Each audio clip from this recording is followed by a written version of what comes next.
It's a little difficult to say what the subject matter of this seminar is going to be, because it's too fundamental to give it a title. I'm going to talk about what there is.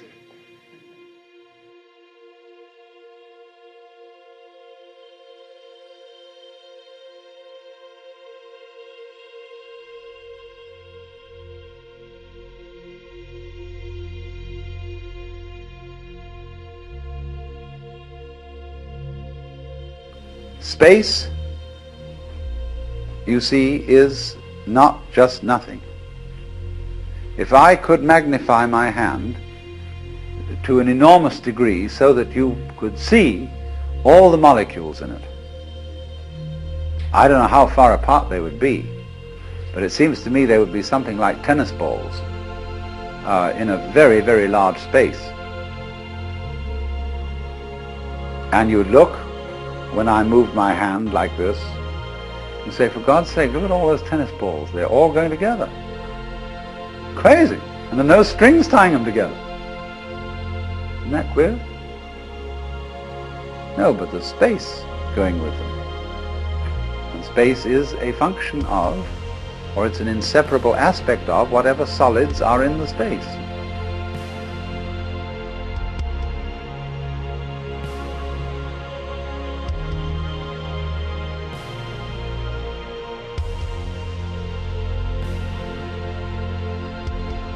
And you just don't get one without the other. So the moment you see that intervals, that space is connective, you can understand at once how you are not just to be exclusively defined as a flash of consciousness that occurs between two eternal darknesses, which is the popular common sense view which Western man has of his own life.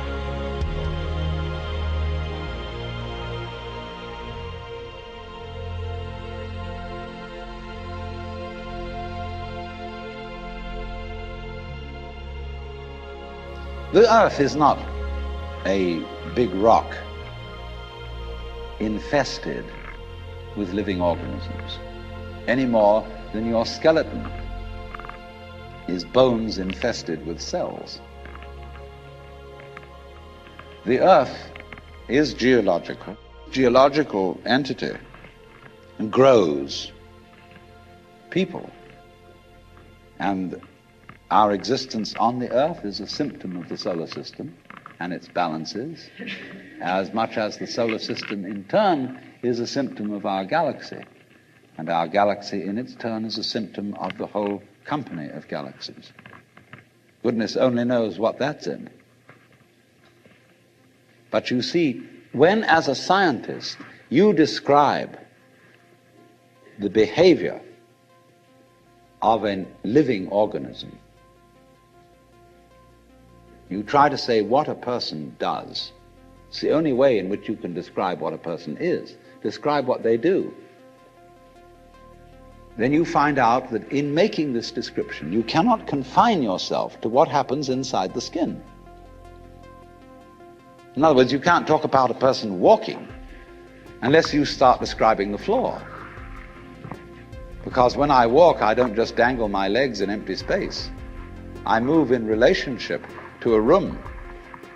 And so in order to describe what I'm doing when I'm walking, I have to describe the room. I have to describe the territory.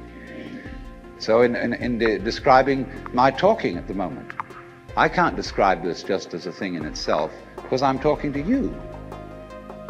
And so what I'm doing at the moment is not completely described unless your being here is described also.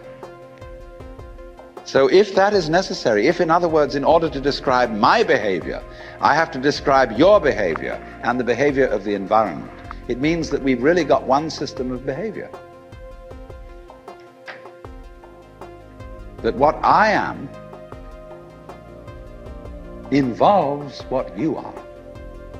I don't know who I am unless I know who you are.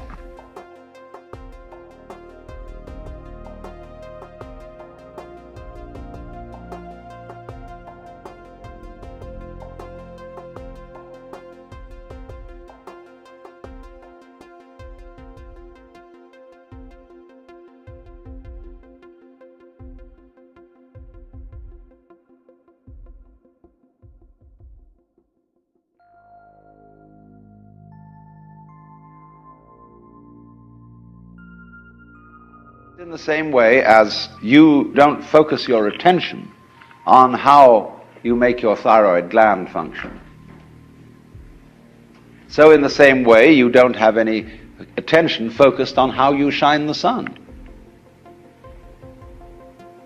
So then, let me connect this with the problem of birth and death, which puzzles people enormously, of course. Because in order to understand what the self is, you have to remember that it doesn't need to remember anything. Just like you don't need to know how you work your thyroid gland. So then, when you die, you're not going to have to put up with everlasting non-existence, because that's not an experience. A lot of people are afraid that when they die, they're going to be locked up in a dark room forever. And sort of undergo that. But one of the most interesting things in the world, this is a yoga, this is a way of realization. Try and imagine what it will be like to go to sleep and never wake up. Think about that. Children think about it. It's one of the great wonders of life. What will it be like to go to sleep and never wake up? And if you think long enough about that, something will happen to you. You will find out, among other things, that it'll pose the next question to you. What was it like to wake up after having never gone to sleep? That was when you were born. You see, you can't have an experience of nothing. Nature abhors a vacuum.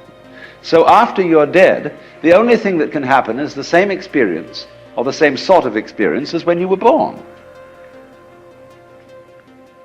In other words, we all know very well that after people die, other people are born. And they're all you. Only you can only experience it one at a time.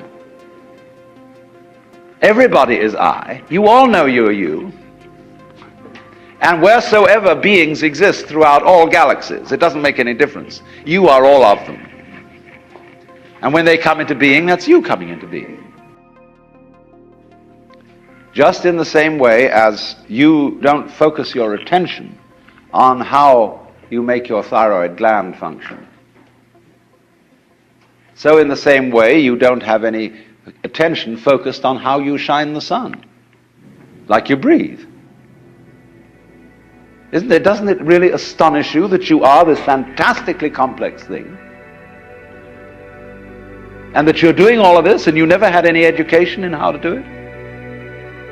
You never learned, but you're this miracle? Well, the point is that from a strictly physical, scientific standpoint, this organism is a continuous energy with everything else that's going on. And if I am my foot, I am the sun.